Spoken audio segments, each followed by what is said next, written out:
Alright, in this video I'm going to be teaching you how to beat Lost Lace. This fight is sort of chaotic, but it's pretty fun, especially when you get the hang of it. Full disclosure, this took me 22 tries to beat on my first time, and then I wound up beating it a second time, but this is the first time clear, where I was a little less experienced, so maybe you can learn from some of my mistakes. But yeah, like I said, this fight is a challenge, so let's just break it all down. I have the polyp pouch with cog flies and tacks. That is wonderful for the final phase, which you will see. So basically, you want to take this fight slow and really only do like 1 or 2 hits and then get ready. Again, it's a duel. It's like strike, counter strike, strike, counter strike. So let's have a look at it. You can get a quick hit off rip. I discovered in my second go around, but here I always just wait for her to make the first move. So she does that dash attack, and she'll do like 3 things. So right here, she dashes once, twice, and then she does a third dash. Sometimes she'll also do her vertical thing where she comes down. This is just the jump and diagonal dash, so this is really easy to get a hit off of. Everything in this fight is about positioning. That's why it does take a number of attempts, unless you're just a god gamer, but then why are you watching this tutorial? But you will learn exactly where she lands after her moves, and you need to be standing right there, ready to strike. So she's going to come diagonally. And see, this was my first attempt, so I'm a little too far. I'm playing a little too cautiously, where now I'd be standing right there, ready to bash her. So I actually missed the follow-up. And then here, she does this triple sword swing. So when she kind of gets in a fencing position like this, she's about to do her triple.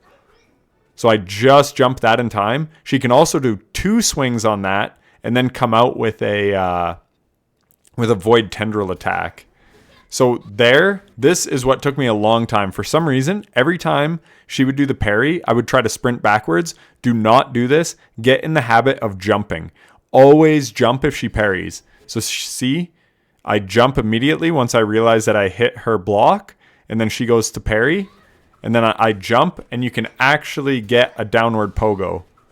So I hit the pogo. So that is exactly textbook how you want to deal with the block and parry. So now she does the triple again. There, again, I jump it and pogo it. Here's the void tendril attack.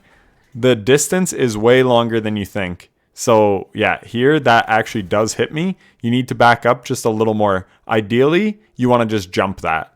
You can jump most of the attacks. You just have to be ready for when she does that somersault diagonal attack where she goes up and then comes down. That will mess you up. If you try to jump that, she'll catch you in the air right there, but not at the end of the triple. So this is the triple dash again. So 1, 2, this time she goes up in that. And then I'm standing here ready to hit. So something that was happening to me a ton is I would stand too close. She actually slides ever so slightly here, so do not stand too close. The amount of contact damage I took on this boss, I'm not kidding.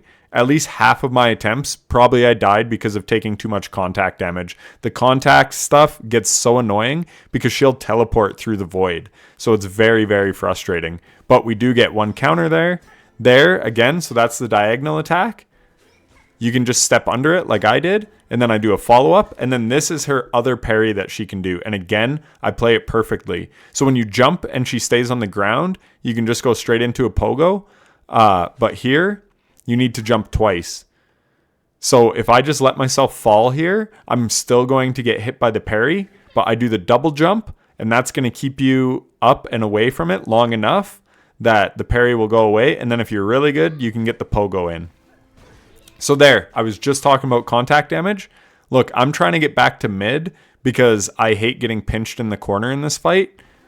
Boom, contact damage. That is going to happen so much. It's so annoying. See, you can hear me bitching about it. It is super annoying. So here she's doing her 3-hit combo.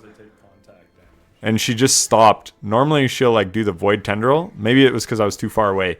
Then there's this diagonal void tendril. Sorry, there's just so many abilities, so I have to keep pausing it because you do want to know all these movesets and how to counter them. So here, again, you just simply step under. You don't even have to move that much in this fight.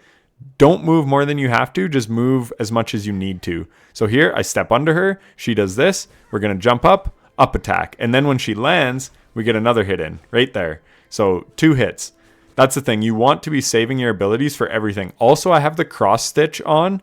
I wish I was better because it would work good in a lot of scenarios. Just don't do it on the triple dash because she kind of just goes right through it and you hit the tendrils that trail her and it just doesn't work good. But you can use whatever silk skill you want.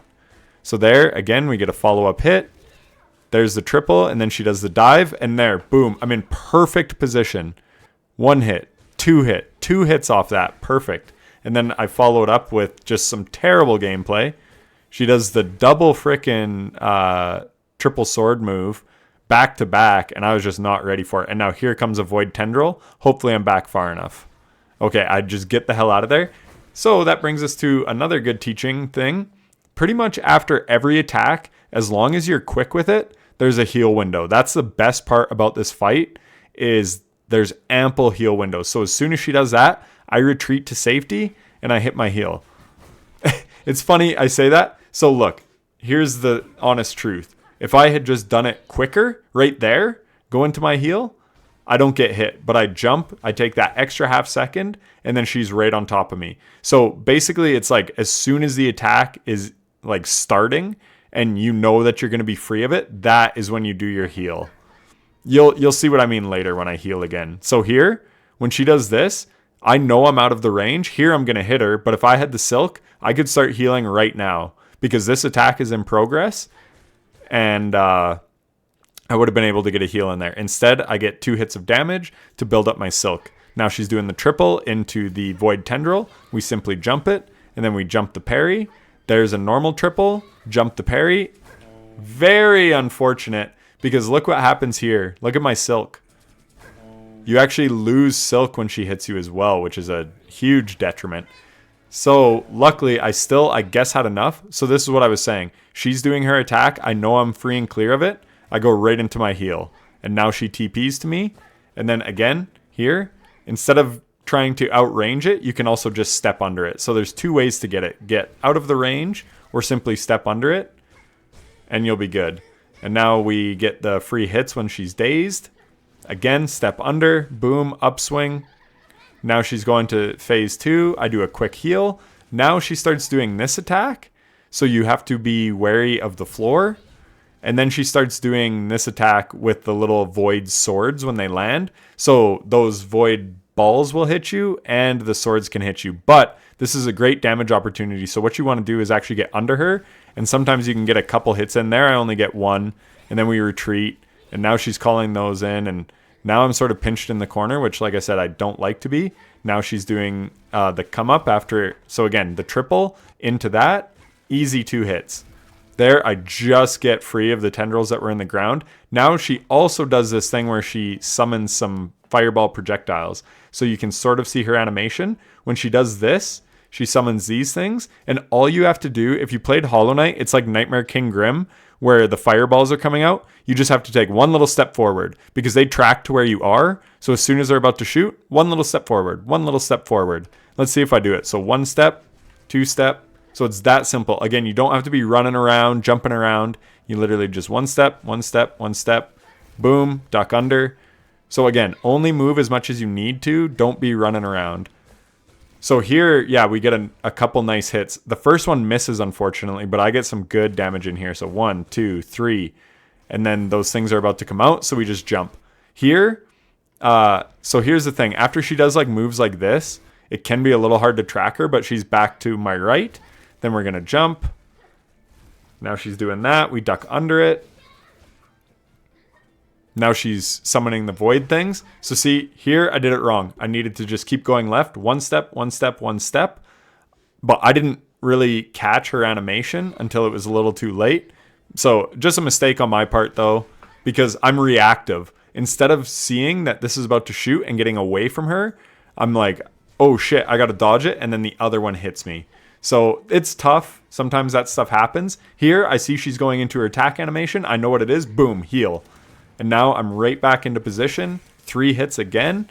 This was unfortunate. I'm floating. All I had to do was just float a little more left, but I dash right into the second set of tendrils. So that was a big mistake. Here you can see I do the float, which actually allowed me to get a pogo, and then I get a second pogo. Now she's doing the diagonal. Boom. Smacked her. We're doing great on Silk. We have full health. So yeah, pretty clean fight. But like I said, this was 22 attempts to get this far. Now we go to the right wall. I'm just going to speed it up a little bit because this video is very long, but I am trying to break everything down. So we can do a big, nice double jump. So I also have that thing, the Ascendance grip or whatever it's called, where you can hold your grip forever. So once it gets close, boom, big jumps. Here's also a time you can heal. What I should be doing is throwing down tacks. I'm a little late on getting my abilities down. But yeah, this is the phase where you want to start doing that. So here's where stuff gets super hectic. So yeah, try to get your cog flies out, get everything out. Still keep an eye on her, but lots is happening now. You can see her attacks feel like they're a little more frequent. Here she's summoning the void tendrils, and then she's coming out of almost nowhere. Like, it's really hard to keep a beat on her, but just do your best. And now she goes into this attack. So obviously you're just staying out of anywhere where there's the white circle, and it's fairly generous because, like, look, I am on the edge of this white circle. Very edge, but I've seen certain things in this game where that does hit you because of the weird hitboxes. I thankfully avoid taking damage there. But yeah, you have to adjust quickly. And then yeah, her moveset doesn't really change. Everything's just happening a little quicker. That's why it's so nice to have the tools. But there is one thing. So yeah, there's this and there is one other thing. But we'll get to that in a second. So this part, obviously you just want to double jump and get as high as you can. I wasn't ready for it. I think I got this first try when I was on this part. So again, I see her attack. I'm getting to safety and then I can get a quick heal off. And then here, just avoiding all that. Oh, here it was. So when she comes out of this, she does this dive. And then the water or the void stuff does all that. So you have to jump. So she does the dive. Make sure you jump or you'll get hit by that. So it's kind of like an earthquake type effect. And then still, you're just keeping an eye on what she's doing. There, I get pretty lucky because I'm like, oh shit, where do I go? You just had the tendrils there. And I just threw some tacks down. So I was in the middle of that animation. But yeah, did a very good job avoiding that. Here, very tough to avoid this because there's just so much going on. And where she was, it was just tough. So we take a hit there, lay down some more tacks. And the tacks is what actually finishes her off. So yeah, that last phase is very chaotic. But like I said, just try to get your tools down and just keep an eye on what is happening with like her attack animations.